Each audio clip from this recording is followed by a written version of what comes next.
Hello students, आओ आज हम समझें छत्तीसगढ़ में कृषि का विकास। इस चित्र के द्वारा थोड़ा सा हम समझने का प्रयास करते हैं, फिर विस्तृत रूप से हम पढ़ेंगे। आओ हम इस संकेत चित्र को देखें। देखिए, ये है मैदान। पहाड़ को ये इंगित करता है और पठार को ये इंगित करता है। तो छत्तीसगढ़ का ये देखिए, ये वाला भाग मैदानी भाग है। ये वाला भाग मैदानी भाग है। यहाँ पर कृषि का कार्य ज़्यादा होता है। और ये वाला जो भाग है वो पहाड़ वाला भाग है, पहाड़ी भाग है। ये भाग छत्तीसगढ़ का पहाड़ी भाग है। और ये वाला जो भाग है वो है पठारी भाग।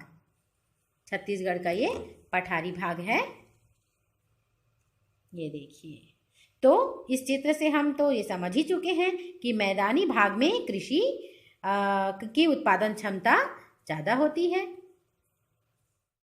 स्टूडेंट्स, आओ हम पढ़ें कि भारत में कृषि का विकास कैसे हुआ। किसी भी देश के आर्थिक विकास में कृषि का महत्वपूर्ण योगदान होता है। स्वाधीनता के पूर्व हमारे देश में कृषि की स्थिति दयनीय थी। उत्पादन बहुत कम होता था। सिंचाई सुविधाओं और रासायनिक दवाओं की कमी भी थी हमारे देश में। किसानों को भूस्वामी बनाने तथा शोषण मुक्त करने के उद्देश्य से आज़ादी के बाद जमींदारी प्रथा का अंत कर दिया गया और जमींदारों की अनधिकृत जमीन भूमिहीन किसानों में बांट दिया गया। सन 1950 से 66 के मध्य सिंचाई व बिजली परियोजना का खूब विस्तार किया गया। सन 1965 और 1966 में हमारे देश में भीषण अकाल भी पड़ा था। वैज्ञानिकों की सहायता से उत्पादन क्षमता बढ़ाने के लिए कृषि योजना बनाई गई, जिसे हरित क्रांति कहा जाता है। हरित क्रांति में वैज्ञानिक कृषि पद्धति पर विशेष जोर दिए। अब किसान परंपरागत शैली छोड़ने लगे थे। हरित क्रांति निजी पंजाब, हरियाणा, पश्चिमी उत्तर प्रदेश और तमिलनाडु के कुछ जिलों में सघन जिला कृषि कार्यक्रम के नाम से लागू की गई। छत्तीसगढ़ में भी हरित क्रांति 1966 में जिला सघन कृषि कार्यक्रम के माध्यम से शुरू हुई। इसके लिए रायपुर जिले को चुना गया था। इसी योजना के अंतर्गत रायपुर में कृषि महाविद्यालय में अनुसंधान केंद्र की भी स्थापना की गई। कोडार बांध, पंडित रविशंकर बांध का निर्माण तथा सहकारी संस्थाओं की भी स्थापना की गई।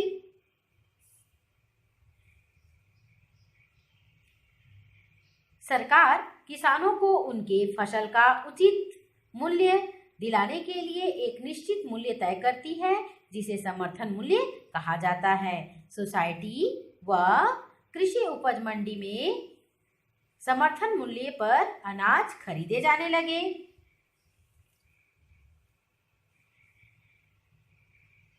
समुचित भंडारण के लिए भारतीय खाद्य निगम का गठन भी किया गया।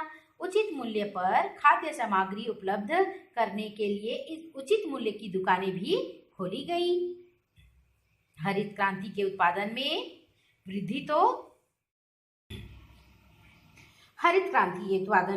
तो हुई, किंतु भूजल स्तर तेजी से गिरने लगा और मिट्टी की उर्वरा क्षमता कम होने लगी। रासायनिक खादों के अत्यधिक प्रभाव से सूक्ष्म जैविक तत्व नष्ट होने लगे। हरित क्रांति के परिणाम स्वरूप व्यावसायिक फसलों जैसे गन्ना, कपास, मूंगफली, सब्जी, फल फूल, मशरूम तथा औषधि की खेती में भी वृद्धि होने लगी।